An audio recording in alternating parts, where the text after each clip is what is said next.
Deuteronômio, capítulo 18. Este capítulo ele trata mais uma vez a questão da herança e dos direitos dos sacerdotes e dos levitas que não tinham uma herança na terra, na divisão da terra, então eles tinham que comer aquilo que era a sobra das ofertas que eram oferecidas ao Senhor.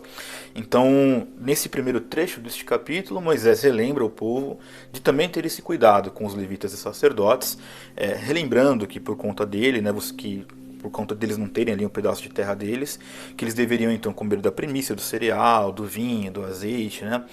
Enfim, tudo aquilo que já tinha sido estabelecido na lei. E também, avançando um pouco neste capítulo, nós vamos ver mais uma vez uma severa advertência contra os adivinhos e contra os feiticeiros. Mas especificamente, Deus está dizendo aqui a este povo, né? Quando vocês entrarem naquela terra, que vocês não aprendam aqueles costumes abomináveis daquele povo. Olha que interessante isso. Então Deus ele está dizendo o seguinte: mantenham firme aquilo que vocês aprenderam sobre a questão do culto, sobre como adorar a Deus. Não se adaptem a estas coisas porque não tem sentido. E aí existia aqui o cenário daqueles que naquela época faziam aqueles sacrifícios, né, de queimar o filho ou a filha em sacrifício, né? Então ele começa a listar tudo aquilo que essas pessoas faziam, o que era abominável, e claramente diz: vocês que são um povo de Deus, vocês não vão fazer isso, não façam igual a essas pessoas, tá? Porque isto são coisas abomináveis, é isso que está escrito aqui na palavra. E quando avançamos para o fim do capítulo, vem uma promessa muito interessante de um grande profeta. E o que é isso? O que significa isso, né?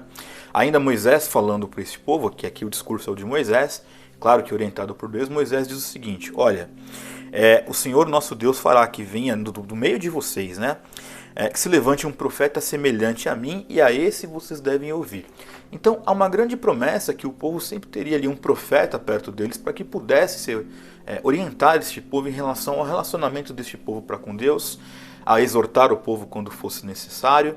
E também há uma severa advertência, porque a questão a partir do versículo 20 você vai ver o seguinte, né? Moisés dizendo assim: olha, se algum profeta tiver a presunção de falar em meu nome e falar coisas que eu não mandei que falasse, né, esse profeta deve ser morto. E isto sim nos dá um alerta muito grande pelo fato de que nem todos, já desde o Antigo Testamento, que falavam em nome de Deus realmente estavam falando da parte de Deus. Isso é muito sério, porque tem muita gente que supostamente em nome de Deus ensina mentiras, ensina heresias, prega atrocidades ferrenhas, e as pessoas dizem: não, mas ele é um homem de Deus.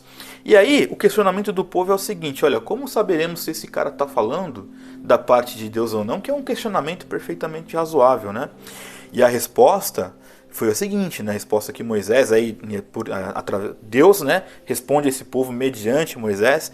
Ele diz o seguinte: se a palavra desse profeta não se cumprir e nada do que ele profetizou acontecer, então esta é uma palavra a qual o Senhor não falou. E aí nós abrimos o nosso leque para essa nossa realidade de hoje. Quantas e quantas profetadas, porque não são profecias, nós já ouvimos e obviamente não se cumpriram. Por quê? Porque não era Deus que estava falando, e sim homens falando supostamente em nome de Deus.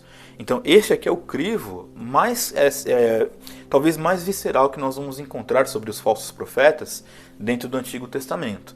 Então nós olhamos para a leitura de todo esse capítulo, você percebe que estamos avançando e adentrando um pouco mais naquilo que a lei já tinha falado.